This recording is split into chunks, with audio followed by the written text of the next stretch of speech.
आप सभी को अक्षय तृतीया की हार्दिक शुभकामनाएं। भगवान श्री हरि विष्णु और माता लक्ष्मी की कृपा सदैव आप और आपके समस्त परिवार पर बनी रहे। 30 अप्रैल 2025 आज है बुधवार का दिन और आज है वैशाख मास के शुक्ल पक्ष की तृतीया तिथि, जिसे अक्षय तृतीया कहा जाता है। अक्षय तृतीया को सनातन धर्म में एक बहुत ही पवित्र और बहुत ही शुभ तिथि माना जाता है और इस दिन कोई भी शुभ कार्य बिना पंचांग देखे और बिना मुहूर्त निकाले आप कर सकते हैं। लेकिन क्या आप जानते हैं कि अक्षय तृतीया को इतना शुभ क्यों माना जाता है? क्यों इतनी खास है अक्षय तृतीया? अक्षय तृतीया की इस तिथि को लेकर पुराणों में बहुत सारी मान्यताएं चली आ रही हैं। इसे युगादि तिथि भी माना जाता है। कहते हैं कि इसी दिन त्रेता युग और सतयुग का प्रारंभ हुआ था और भगवान परशुराम का अवतार भी इस दिन ही हुआ था। और इसके अलावा और भी बहुत सारी पौराणिक घटनाएं अक्षय तृतीया को लेकर बताई जाती हैं। तो आज की इस वीडियो में आप सुनेंगे अक्षय तृतीया की 7 पौराणिक कथाएं, जिस कारण से अक्षय तृतीया की तिथि इतनी महत्वपूर्ण है। बात करें पहली कथा के बारे में तो कहा जाता है कि अक्षय तृतीया के दिन ही भगवान श्रीहरि के छठे अवतार परशुराम जी का प्राकट्य हुआ था। ब्राह्मण होते हुए भी वे स्वभाव से काफी आक्रामक थे और बहुत अधिक गुस्से वाले थे। उनके अंदर ब्राह्मण होते हुए भी क्षत्रियों वाले ही गुण थे। परशुराम जी को चिरंजीवी होने का वरदान मिला है, तो जो 8 चिरंजीवी बताए जाते हैं उनमें परशुराम जी भी एक हैं और इसी कारण वो अभी भी इस धराधाम पर मौजूद हैं। तो आज यानी कि अक्षय तृतीया पर भगवान परशुराम की पूजा विशेष रूप से करनी चाहिए। उनका जन्मोत्सव है, तो भगवान विष्णु के छठे अवतार भगवान परशुराम की पूजा आज करने से भगवान श्री हरि विष्णु की असीम कृपा हमें प्राप्त होती है। अच्छा, दूसरी जो पौराणिक घटना है, आज के दिन ऐसा कहा जाता है कि अक्षय तृतीया के दिन ही सुदामा जी अपने मित्र भगवान कृष्ण से मिलने गए थे। उस दिन अक्षय तृतीया की तिथि थी। सुदामा के पास कृष्ण को भेंट करने के लिए मात्र चावल के कुछ मुट्ठी भर दाने ही थे, जिन्हें सुदामा जी ने भगवान श्री कृष्ण के चरणों में अर्पित कर दिया। और उनके इस समर्पण के भाव के कारण कान्हा जी ने भगवान श्री कृष्ण ने उनकी झोपड़ी को महल में बदल दिया। तो इस प्रकार सुदामा जी को भी इस दिन अक्षय निधि की प्राप्ति हुई थी। पौराणिक कथाओं के अनुसार अक्षय तृतीया पर ही युधिष्ठिर को भगवान कृष्ण ने अक्षय पात्र दिया था। अच्छा, कई कथाओं में इस प्रकार का भी वर्णन आता है कि द्रौपदी को भगवान श्री कृष्ण ने अक्षय पात्र दिया था। तो अलग अलग मनवंतर के अनुसार कथाओं में थोड़ा सा भेद है, लेकिन अक्षय पात्र युधिष्ठिर को या फिर द्रौपदी को अक्षय तृतीया के दिन ही प्राप्त हुआ था। इस पात्र की ये विशेषता थी कि इसका भोजन कभी भी समाप्त नहीं होता था। इसी पात्र की सहायता से युधिष्ठिर अपने राज्य के भूखे और गरीब लोगों को भोजन उपलब्ध कराते थे। और भविष्य पुराण में जो अक्षय पात्र का संबंध बताया जाता है वो मनुष्य के दान और धर्म से बताया जाता है। मतलब हम जितना अधिक दान करते हैं, धर्म करते हैं, उतना ही हमें अक्षय फल की प्राप्ति होती है। अक्षय तृतीया की तिथि को लेकर जो अगली पौराणिक कथा है उसके अनुसार अक्षय तृतीया के दिन से ही महर्षि वेद व्यास जी ने महाभारत की कथा को सुनाना आरंभ किया था और गणेश जी ने इस कथा को लिखना प्रारंभ किया था। और इसी कारण से ऐसा कहा जाता है कि महाभारत का युद्ध भी अक्षय है। मतलब महाभारत के युद्ध का कभी भी क्षय नहीं हुआ और इसके उदाहरण आपको आज भी कहीं न कहीं मिल ही जाते हैं। भविष्य पुराण में बताया गया है कि अक्षय तृतीया को युगादि तिथि कहा जाता है।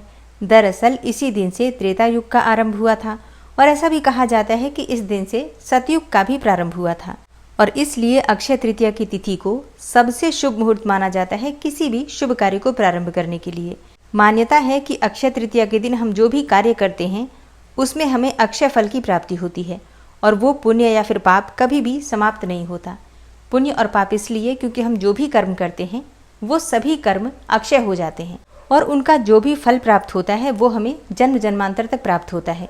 इसलिए कहा जाता है कि अक्षय तृतीया के दिन हमेशा शुभ कार्य करने चाहिए, पूजा पाठ करना चाहिए, दान धर्म करना चाहिए, खरीदारी कीजिए, जिससे कि आपका मन शुद्ध रहे, किसी भी प्रकार का विकार आपके मन में ना आए और आप कोई भी गलती ना करें।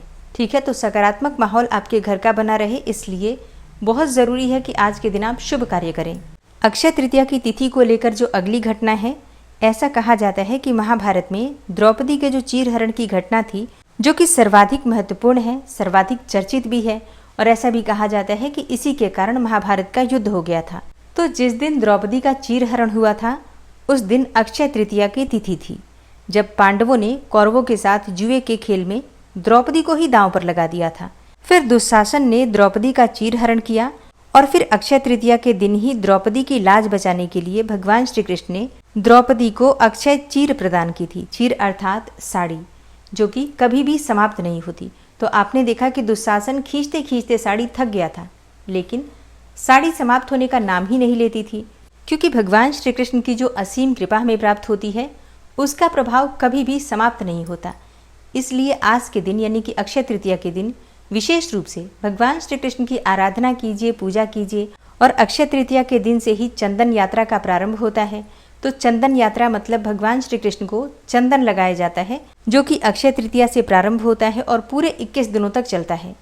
तो प्रतिदिन भगवान श्री कृष्ण को चंदन से श्रृंगार कीजिए, चंदन में केसर घिसकर, और उसे भगवान श्री कृष्ण के चरणों में लगाएं, उनके मस्तक पर लगाएं। आप चाहें तो पूरे शरीर में भी भगवान श्री कृष्ण के चंदन से लेपन कर सकते हैं। ठीक है, ये पूरे 21 दिनों तक चलता है। आप चाहें तो पूरे 21 दिनों तक कर सकते हैं, या फिर आप सिर्फ एक दिन मतलब अक्षय तृतीया के दिन तो ज़रूर आप चंदन लगाएं भगवान श्री कृष्ण की। चाहे आपके पास कोई विग्रह हो या फिर फोटो हो, फोटो में भी भाव से आप लगा सकते हैं। ठीक है, और जिनके पास लड्डू गोपाल जी हैं वो तो ज़रूर लगाएं।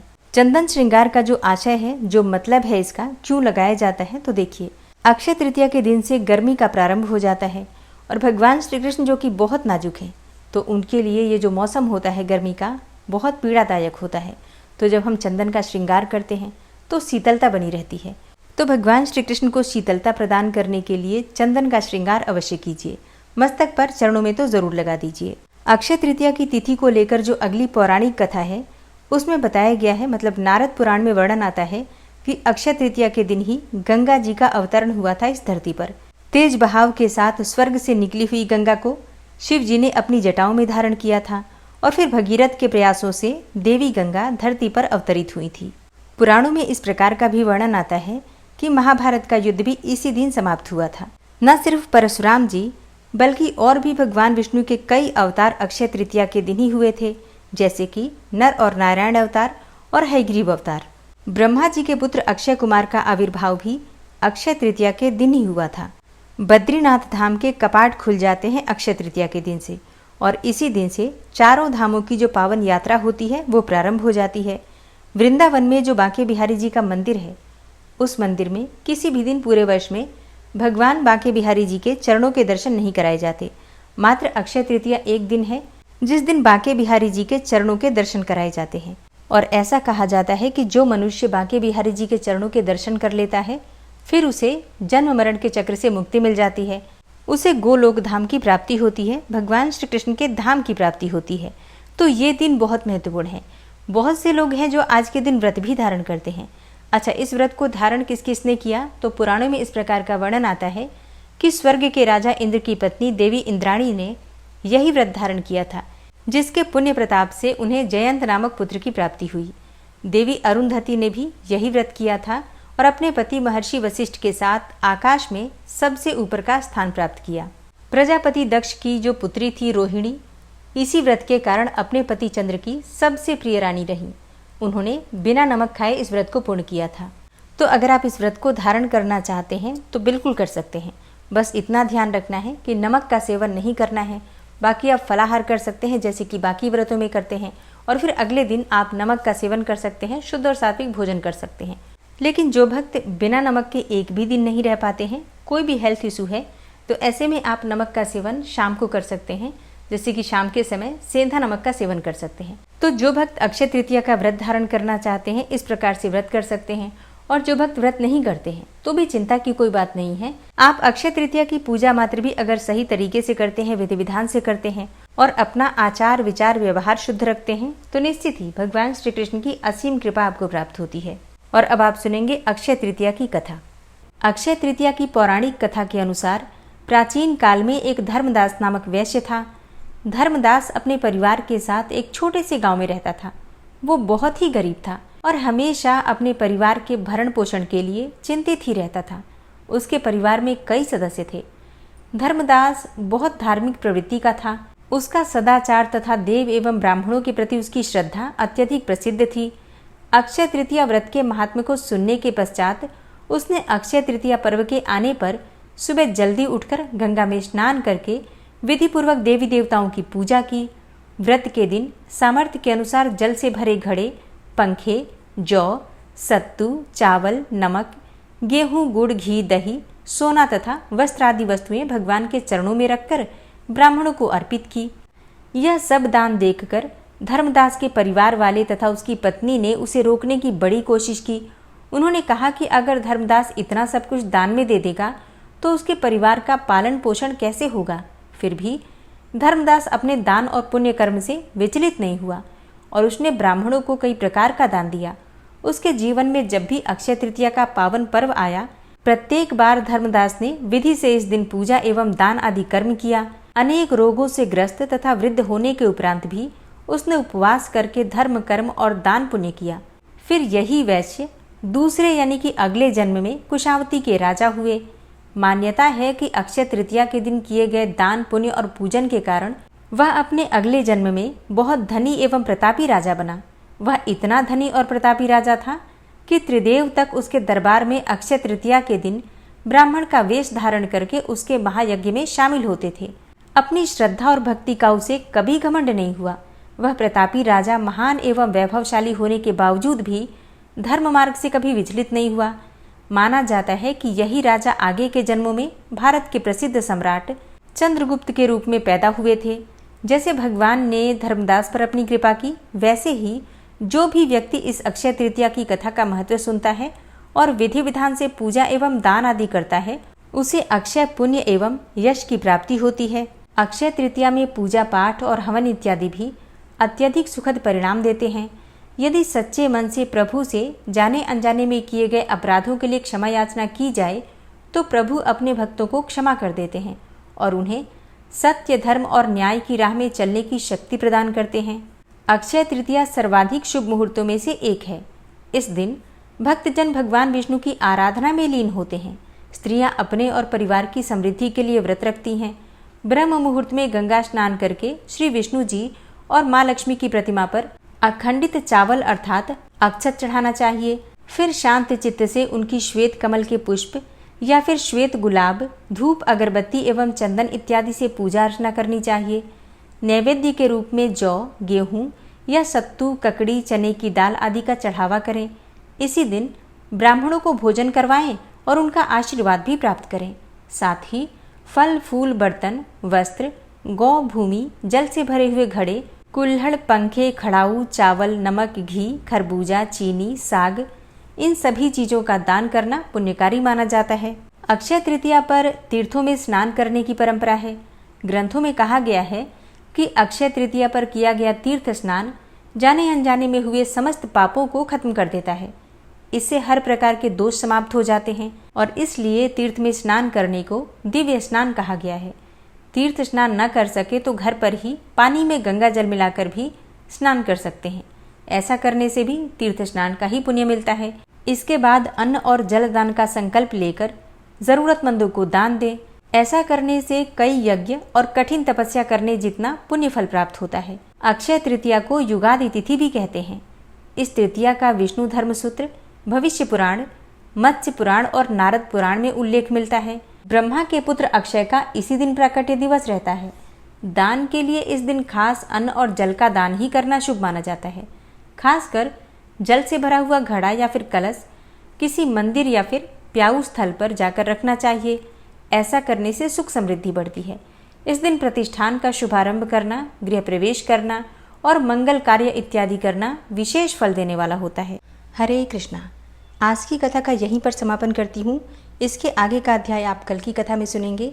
ओम विश्वं विष्णुर्वषट्कारो भूत भव्य भवत् प्रभु भूतकृत भूतभृत भावो भूतात्मा भूतवाहन भूतात्मा परमात्मा च मुक्तानां परमागति अव्ययः पुरुषः साक्षी क्षेत्रज्ञो अक्षर एव च योगो योग विदाम नेता प्रधान पुरुषेश्वरः नारसिंह वपुः श्रीमान केशवः पुरुषोत्तम सर्वः शर्वः शिवस्थाणुर्भूतादिर्निधिर्व्ययः संभवो भावनो भर्ता प्रभवः प्रभुरीश्वरः स्वयंभू शंभुरादित्यः पुष्कराक्षो महास्वनः अनादिनिधनो धाता विधाता धातुरुत्तमः अप्रमेयो ऋषिकेश पद्मनाभो अमरप्रभु विश्वकर्मा मनुस्त्वष्टा स्थविष्ठः स्थविरो ध्रुवः अग्राह्यः शाश्वतः कृष्णो लोहिताक्षः प्रतर्दन प्रभूतस्त्रिककुब्धाम पवित्रं मङ्गलं परम् ईशानः प्राणदः प्राणो ज्येष्ठः श्रेष्ठः प्रजापति हिरण्यगर्भो भूगर्भो माधवो मधुसूदनः ईश्वरो विक्रमी धन्वी मेधावी विक्रमः क्रमः अनुत्तमो दुराधर्षः कृतज्ञः कृतिरात्मवान् सुरेशः शरणं शर्म विश्वरेताः प्रजाभवः अह संवत्सरो व्याल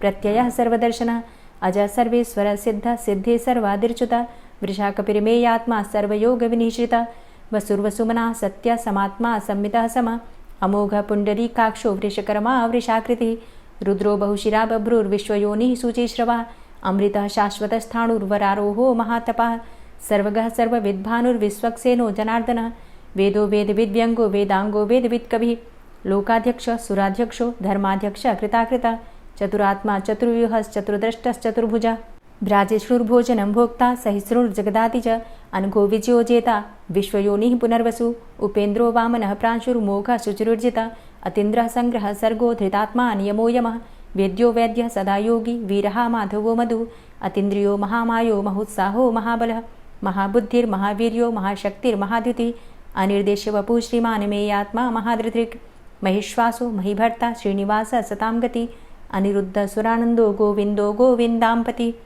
मरीचिर्दमनो हंस सुपर्णो भुजगोत्तम हिरण्यनाभ सुतपा पद्मनाभ प्रजापति अमृत्यु सर्वदिक्सिंह संधाता सन्धिमानस्थिर अजो दूर्मर्षणः शास्ता विश्रुतात्मा सुरारिः गुरुर्गुर्तमो धाम सत्य सत्यपराक्रम निमिषो अनिमिषो श्रग्वी वाचस्पतिरुदारधि अग्रणिर्ग्रामणी श्रीमान् न्यायो नेता समीरण सहस्रमूर्धा विश्वात्मा सहस्राक्ष सहस्रपात् आवर्तनो निवृत्तात्मा संवृतः संप्रमर्दन अहसंवर्तको वहनिर्निलोधरणीधरः सुप्रसादः प्रसन्नात्मा विश्वदृग् विशुभुग्विभु सत्कर्ता सत्कृतः साधु जहर्नुर्नारायणो नरः असंख्येयो अप्रमेयात्मा विशिष्टशिष्टकृच्छुवि सिद्धार्थ सिद्धसङ्कल्प सिद्धिदः सिद्धिसाधनः वृषाहि वृषभो विष्णुर्विष्पर्वा वृषोदरः वर्धनो वर्धमानश्च विविक्तः श्रुतिसागरः सुभुजो दूर्धरो वाग्मी महेन्द्रो वसुदो वसु नैकरूपो बृहद्रूप शिपिविष्टः प्रकाशनः ओजस्तेजो द्युतिधर प्रकाशात्मा प्रतापनः रिद्धस्पष्टाक्षरो मन्त्रश्चन्द्रांशुर्भास्करदुतिः अमृतांशुद्भवो भानु शशबिन्दुः सुरेश्वरः औषधं जगतः सेतु सत्यधर्मपराक्रमः भूतभव्य भवन्नाथ पवनः पावनो नलः कामः कामकृत्कान्तः कामः कामप्रदः प्रभु युगादिकृद्युगावर्तो नैकमायो महाशनः अदृश्यो अव्यक्तरूपश्च सहस्रजितनन्तजित् इष्टो अविशिष्ट शिष्टेष्ट शिखण्डी नहुसो वृष क्रोधः क्रोधकृत्कर्ता विश्वबाहुर्महीधरः अच्युतः प्रतितः प्राणः प्राणदो वासवानुजः अपां निधिर्धिष्ठानं प्रमत्तः प्रतिष्ठितः स्कन्दः स्कन्दधरो धूर्यो वरदो वायुवाहनः वासुदेवो बृहद्भानुरादिदेवः पुरन्दरः अशोकस्तारणस्तारः शूरः सौरिर्जनेश्वरः अनुकूलः शतावर्त पद्मी पद्मनिभेक्षणः पद्मनाभो अरविन्दाक्ष पद्मगर्भ शरीरभृत् महर्धिरिद्धो वृद्धात्मा महाक्षो गरुडाध्वजः अतुलः शरभो भीमो समयज्ञो हविर्हरि सर्वलक्षणलक्षण्यो लक्ष्मीवान् समितिञ्जयः वीक्षरो रोहितो मार्गो हेतुर्दामोदरः सह महीधरो महाभागो वेगवान् मिताशनः उद्भवः क्षोभणो देवः श्रीगर्भः परमेश्वरः करणं कारणं कर्ता विकर्ता गहनो गुहः व्यवसायो व्यवस्थान संस्थान स्थानदो ध्रुवः परर्थी परमस्पस्तुष्टः पुष्टः सुभेक्षणः रामो विरामो विरजो मार्गो नेयो नयोनयः वीरः शक्तिमतां श्रेष्ठो धर्मो धर्मविदुत्तमः वैकुण्ठः पुरुषः प्राणः प्राणदः प्रणवः पृथुः हिरण्यगर्भः शत्रुघ्नो व्याप्तो वायुरुधोक्षजः ऋतुः सुदर्शनः कालः परमेष्ठी परिग्रहः उग्रः संवत्सरो दक्षो विश्रामो विश्वदक्षिणः विस्तारस्थावरस्थाणु प्रमाणं बीजमव्ययम् अर्थो अनर्थो महाकोशो महाभोगो महाधनः अनिर्विण्णः स्थविष्टोभू धर्मयुपो महामख नक्षत्रनेमिर्नक्षत्री क्षमा क्षामः समीहनः यज्ञ इज्यो महेज्यश्च क्रतुसत्रं सतां गतिः सर्वदर्शी विमुक्तात्मा सर्वज्ञो ज्ञानमुत्तमं सुव्रतः सुमुखः सुष्मा सुघोषः सुखदः सुहृतः मनोहरो जित्क्रोधो वीरबाहुर्विदारणः स्वापनः स्ववसो व्यापी नैकात्मा नैककर्मकृत् वत्सरो वत्सलो वत्सी रत्नगर्भो धनेश्वरः धर्मगुप्त धर्मकृद्धर्मी सदसक्षरमक्षरम् अविज्ञाता सहस्रांशुर्विधाता कृतलक्षणः गभस्तिनेमिः सत्त्वस्थः सिंहो भूतमहेश्वरः आदिदेवो महादेवो देवेशो देवभृद्गुरुः उत्तरो गोपतिर्गोप्ता ज्ञानगम्यः पुरातनः शरीरभूतभृद्भोक्ता कपीन्द्रो भूरि दक्षिणः सोमभो अमृतपः सोमः पुरुजित पुरुषोत्तमः विनयोजयः सत्यसन्धो दाशाः सात्वताम्पतिः जीवो विनयिता साक्षी मुकुन्दो अमितविक्रमः अम्भो निद्रणन्तात्मा महोदधीशयोऽन्तकः अजोमहारः स्वाभाव्यो जितामित्रः प्रमोदनः आनन्दो नन्दनो नन्दः सत्यधर्मा त्रिविक्रमः महर्षि कपिलाचार्यः कृतज्ञो मेदिनीपतिः त्रिपदस्त्रिदशाध्यक्षो महाशृङ्गः कृतान्तकृत् महावराहो गोविन्दः सुखेणः कनकाङ्गदी गुह्यो गभीरो गहनो गुप्तश्चक्रगदाधरः वेधा स्वाङ्गो अजितः कृष्णो दृढः सङ्कर्षणोच्युतः वरुणो वारुणो वृक्षः पुष्कराक्षो महामनाः भगवान् भगानन्दी वनमाली हलायुधः आदित्यो ज्योतिरादित्यः सहिष्णुर्गति सत्तमः सुधन्वा खंड परशुर्दारुणो द्रविड़प्रदः दिविस्त्रिक्सर्वदृग्व्यासो वाचस्पतिर्योनिजः त्रिसामा सामगः साम निर्वाणं भेषजं भिसक् संन्यासकृच्छमः शान्तो निष्ठा शान्तिः परायणं शुभांगः शान्तिदः स्रष्टा कुमुदः कुवलेशय गोहितो गोपतिर्गोप्ता वृषभाक्षो वृषाप्रिया अनिवर्ति निवृतात्मा संक्षेप्ता चेमकृच्छिव श्रीवत्स्वक्षा श्रीवास श्रीपति श्रीमतांबर श्रीद श्रीश श्रीनिवास श्रीनिधि श्रीविभावन श्रीधर श्रीकर श्रेय श्रीमान लोकत्रयाश्रय स्वक्ष स्वंग शतानंदो नंदिर्ज्योतिर्गणेश्वर विजितात्मा विधेयात्मा सत्कीर्तिश्छिन्न संशय उदीर्ण सर्वतक्षसुर निश शाश्वत स्थिर भूषयो भूषणो भूतिर्विशोकः शोकनाशन अर्चिष्मानर्चित कुंभो विशुद्धात्मा विशोधन अनिरुद्धो अप्रतिरथ प्रद्युम्नो अमित विक्रमः कालिनेमि निहावीर शौरी सूर्यजनेश्वर त्रिलोकात्मा त्रिलोकेशः केशवः केशिहारी कामदेवः कामपालः कामीकान्तः कृतागमः अनिर्देशव पुर्विष्णोर्वीरो अनंतो धनंजयः ब्रह्मण्यो ब्रह्मकृद्ब्रह्मा ब्रह्म ब्रह्म विवर्धन ब्रह्मविद् ब्राह्मणे ब्रह्मी ब्रह्मज्ञो ब्राह्मण प्रिय महाक्रमो महाकर्मा महातेजा महुरगः महाक्रतुर्महायज्वा महायज्ञो महाहवि स्तव्यस्तव प्रिय स्तोत्रं स्तुतिस्तोतारण प्रिय पूर्णः पुरैता पुण्य पुण्यकीर्तिर्नामयः मनोजवस्तीर्थकरो वसुरेता वसुप्रद वसुप्रदो वासुदेव वसुर्वसुमनाहवि सद्गतिः सत्कीर्तिः सत्ता सद्भूति सत्परायणः शूरसेनो यदुश्रेष्ठः सन्निवासः सुयामुनः भूतावासो वासुदेवः सर्वासु निलयोनलः दर्पः दर्पदो दृप्तो दूर्धरोथा पराजितः विश्वमूर्तिर्महामूर्तिर्दीप्तमूर्तिर्मूर्तिमान् अनेकमूर्तिरव्यक्तः शतमूर्तिः शताननः एको नैकः सवः क किं यत्तत्पदमनुत्तमं लोकबन्धुर्लोकनाथो माधवो भक्तवत्सलः सुवर्णवर्णो हेमांगो वरांगश्चन्दनांगदी वीरः विषमः शून्यो घृताशीर चलश्चलः अमानी मानदो मान्यो लोकस्वामी त्रिलोकदृक् सुमेधा मेधजो धन्यः सत्यमेधा धराधरः तेजो वृषः द्वितिधरः सर्वशस्त्रभृतांबर प्रग्रहो निग्रहो व्यग्रो नैकशृङ्गो गदाग्रजः चतुर्मूर्तिश्चतुर्बाहुश्चतुर्व्यूहश्चतुर्गति चतुरात्मा चतुर्भावश्चतुर्वेदविदेकपात् समावर्तो अनिवृतात्मा दुर्जयो दुरतिक्रम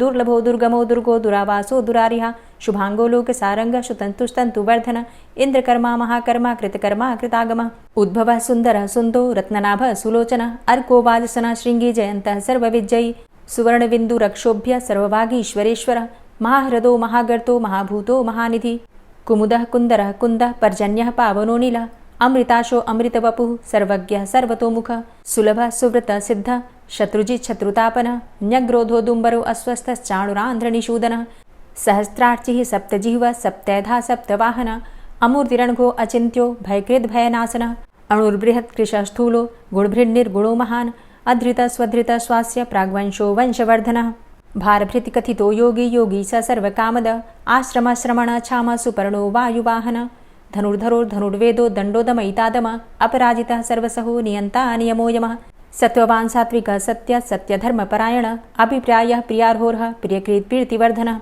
विहाय सगतिर्ज्योति सुरुचिर्हुद्भुग्विभु रविर्विलोचनः सूर्य सविता रविलोचनः अनन्तो हुद्भुग्भोक्ता सुखदो नैकजोग्रज अनिर्विण्ण सदामर्षि लोकाधिष्ठानमद्भुतः सनात सनातन्तमः कपिलः कपिरप्यय स्वस्तिदः स्वस्तिकृत् स्वस्ति स्वस्तिभुक् स्वस्ति दक्षिण रौद्रः कुण्डली चक्रे विक्रमयुर्जितशासन शब्दातिगः शब्दशः शिशिरः शर्वरीकर अक्रूरः पेशलो दक्षो दक्षिणः क्षमिणाम्बर विद्वतमो वितभय पुण्यश्रवणकीर्तन उत्तारणो दुष्कृतिः पुण्यो दुःस्वप्ननाशन वीरः रक्षण सन्तो जीवनः पर्यवस्थितः अनन्तरूपो अनन्तसृर्जितमन्युर्भयापः चतुरश्रो गभीरात्मा विदिशो व्यादिशो दिश अनादिर्भूर्भुवो लक्ष्मीः सुवीरो रुचिराङ्गद जननो जन्मादिर्भीमो भीमपराक्रम आधारनीलयोधाता पुष्पहासः प्रजागर ऊर्ध्वगः सत्पथाचारः प्राणदः प्रणमपण प्रमाणं प्राणनीलयः प्राणभृत् प्राणजीवनः तत्त्वं तत्त्वविदेकात्मा जन्म मृत्यु जरातिग पूर्वः स्वस्तरुस्तार सविता प्रपितामह यज्ञो यज्ञपतिर्यज्वा यज्ञांगो यज्ञवाहन यज्ञभृद्यज्ञकृद्यज्ञ यज्ञभुग्यज्ञसाधन यज्ञान्तिकृद्यज्ञ गुह्यमन्यमन्नादेव च आत्मयोनिः स्वयं जातो वैखानः सामगायन देवकी नन्दन स्रष्टा क्षितिसः पापनाशन शङ्खभृन्नन्द कीचक्री शारङ्गधन्वा गदाधरः रथाङ्गपाणिरक्षोभ्य सर्वप्रहरणायुध ओम नमः इति। और अब आप सुनेंगे श्री तुलसी चालीसा। श्री तुलसी महारानी करु विनय सिरनाय, जो मम हो संकट विकट दीजे मात नशाय। नमो नमो तुलसी महारानी, महिमा अमित न जाए बखानी। दियो विष्णु तुमको सन्माना, जग में छायो सुयस महाना। विष्णु प्रिया जय जयति भवानी, तिहु लोक की हो सुख खानी। भगवत पूजा करे जो कोई, बिना तुम्हारे सफल न होई। जिन घर तव नहीं होय निवासा, उस घर कर ही विष्णु नहीं बासा। करें सदा जो तव नित सुमिरन, तेहि के काज होय सब पूरन। कार्तिक मास महात्म तुम्हारा, ताको जानत सब संसारा। तव पूजन जो करे कुंवारी, पावे सुंदर वर सुकुमारी। करे जो पूजा नित प्रति नारी, सुख संपत्ति से होय सुखारी। वृद्धा नारी करे जो पूजन, मिले भक्ति होवे पुलकित मन। श्रद्धा से पूजे जो कोई, भवनिधि से तर जावे सोई। कथा भागवत यज्ञ करावे, तुम बिन नहीं सफलता पावे। छायो तब प्रताप जग भारी, ध्यावत तुम्हि सकल चित धारी। तुम्ही मात यंत्रन तंत्रन में, सकल काज सिद्धि होवे क्षण में। औषधि रूप आप हो माता, सब जग में तव यश विख्याता। देव ऋषि मुनि और तपधारी, करत सदा तव जय जयकारी। वेद पुराणन तव यश गाया, महिमा अगम पार नहीं पाया। नमो नमो जय जय सुख कारणी, नमो नमो जय दुख निवारणी। नमो नमो सुख संपत्ति देनी, नमो नमो अघ काटन चेनी। नमो नमो भक्तन दुख हरणी, नमो नमो दुष्टन मद छेनी। नमो नमो भव पार उतारणी, नमो नमो परलोक सुधारणी। नमो नमो निज भक्त उबारणी, नमो नमो जन काज सवारणी। नमो नमो जय कुमति नशावनी, नमो नमो सब सुख उपजावनी। जयति जयति जय तुलसी माई, ध्याऊं तुमको शीश नवाई। निज जन जानी मोहि अपनाओ, बिगड़े कारज आप बनाओ। करूं विनय मैं मात तुम्हारी, पूर्ण आशा करहु हमारी। शरण चरण कर जोरी मनाऊं, निश दिन तेरे ही गुण गाऊं। करहु मात अब मोह पर दाया, निर्मल होए सकल मम काया। मांगू मातु यही बर दीजे, सकल मनोरथ पूर्ण कीजे। जानू नहीं कछु नेम आचारा, क्षमहु मातु अपराध हमारा। 12 मास करे जो पूजा, तासम जग में और नहीं दूजा। प्रथम ही गंगा जल मंगवावे, फिर सुंदर स्नान करावे। चंदन अक्षत पुष्प चढ़ावे, धूप दीप नैवेद्य लगावे। करें आचमन गंगा जल से, ध्यान करे हृदय निर्मल से। पाठ करे फिर चालीसा की, स्तुति करे मात तुलसा की। यह विधि पूजा करे हमेशा, ताके तन नहीं रहे कलेशा। करे मास कार्तिक का साधन, सोवे नित पवित्र हुई जाहि। है यह कथा महासुखदाई, पढ़े सुने सो भव तर जाई। यह श्री तुलसी चालीसा, पाठ करे जो कोय। गोविंद सो फल पावही, जो मन इच्छा होय। तुलसी चालीसा संपूर्ण। और अब आप सुनेंगे तुलसी महारानी की आरती। तुलसी महारानी नमो नमो, हरि की पटरानी नमो नमो। तुलसी महारानी नमो नमो, हरि की पटरानी नमो नमो। धन्य तुलसी पूर्ण तप कीनो, धन्य तुलसी पूर्ण तप कीनो। शालिग्राम की बनी पटरानी नमो नमो। तुलसी महारानी नमो नमो, हरि की पटरानी नमो नमो। जाके पत्र मंजरी कोमल, जाके पत्र मंजरी कोमल। श्रीपति कमल चरण लपटानी नमो नमो, हरि की पटरानी नमो नमो। तुलसी महारानी नमो नमो। धूप दीप नैवेद्य आरती, धूप दीप नैवेद्य आरती। पुष्पन की वर्षा बरसानी नमो नमो, हरि की पटरानी नमो नमो। तुलसा महारानी नमो नमो। 56 भोग 36 व्यंजन, 56 भोग 36 व्यंजन। बिन तुलसा हरि एक न मानी, नमो नमो तुलसी महारानी, नमो नमो हरि की पटरानी, नमो नमो।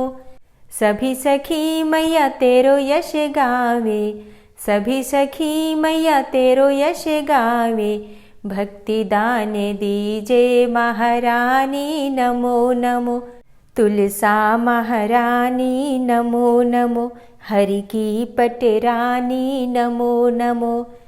नमो नमो तुलसा महारानी, नमो नमो तुलसी महारानी, तुलसी महारानी, नमो नमो हरि की पटरानी, नमो नमो तुलसी महारानी, नमो नमो हरि की पटरानी, नमो नमो।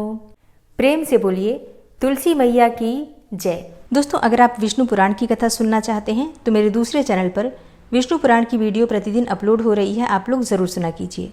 और आज की कथा आपको कैसी लगी कमेंट बॉक्स में ज़रूर बताइए। वीडियो अच्छी लगी हो तो लाइक कीजिए, शेयर कीजिए और चैनल पर पहली बार आए हैं तो सब्सक्राइब करके बेल आइकन को ज़रूर प्रेस कर लीजिए। इससे ये होगा कि इस चैनल पर जो नई वीडियो अपलोड होंगी उनकी नोटिफिकेशन आपको सही समय पर प्राप्त होगी। मिलती हूँ मैं आपसे अगली वीडियो में, तब तक के लिए जय श्री राधे।